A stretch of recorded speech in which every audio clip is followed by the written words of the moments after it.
Okay, so today we're going to solve a bit of a mystery. It all starts with a single, tragic news headline. You know, the kind you might scroll right past. But where that headline actually comes from and what that tells us about how we get our news, well, that's the real story here. So let's start at the beginning. Our investigation kicks off with just one single piece of information. Think of it as the very first clue in a much, much bigger puzzle. And here it is. A post from CBS 4 Indy on social media. It looks completely normal, right? A serious local news update, a link, an image of police lights. You've probably seen 100 posts just like this one today. And if you read the text, it's pretty straightforward. One person killed in a crash in Tippecanoe County, Indiana. It's direct, it's factual, if tragic. But this is where things start to get really interesting. Okay, so now we've got to follow the trail because that headline didn't just pop up out of thin air. It's connected to something much, much bigger. Which leads us to the big question, right? Where is this information being shown before it gets turned into a polished news story? And here it is. This headline shows up on a platform called Live Universal Awareness Map, or Liveuamap for short. So our headline is right there, but it's shown as a little pin on a map. Just one data point among many. But wait a second. Do you see what I see? Something's not right here. So remember, the headline is all about a crash in Indiana. But look where that pin is. It's dropped right near Phoenix, Arizona. That's what? Over 1,600 miles off.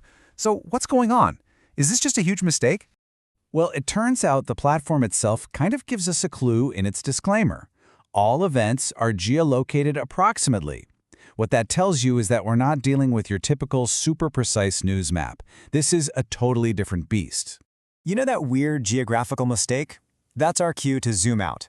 Instead of getting hung up on one pin, let's look at the entire feed just for Indiana and try to figure out what's really happening on this platform. Okay, just look at this list. It's a lot. I mean, in the same feed for just one state, you've got a quadruple shooting, a car in a pond, a police chase, a suspicious vehicle, a house fire, and arrest for firing a gun. It's this constant, completely unfiltered flood of alerts, one right after the other. And that right there, that's the key. See, this isn't a news report where some editor carefully picked the top story of the day. No, this is a raw stream, just a fire hose of information hitting you as it happens. You know, the best analogy I can think of, it's kind of like listening to an emergency scanner. You're just hearing the raw calls as they come in. There's no reporter there to give you background, no follow-up, zero context, just the alert itself. Bam, bam, bam, one after another. All right, let's take a breath here. We've seen the raw data, we've seen the weird geography, and we've seen this non-stop stream of info. So let's put all these pieces of the puzzle together and actually define what this thing is.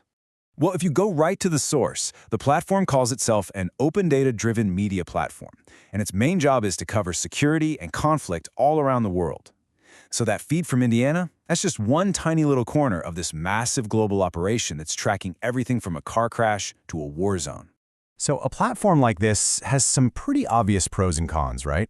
On one hand, the speed is incredible. I mean, you get information almost instantly. It's raw, it's unfiltered, and it's coming from all over the globe. But the flip side is also true. There's zero context, there's a huge potential for errors like that pin in Arizona, and honestly, the sheer amount of information can be just completely overwhelming. So why does any of this matter? Why did we just go down this whole rabbit hole? Well, it's because telling the difference between just raw information and actual understanding, that might be one of the most important skills you can have these days.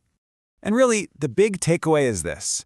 The package the news comes in, the container, is every bit as important as the news itself. Think about it.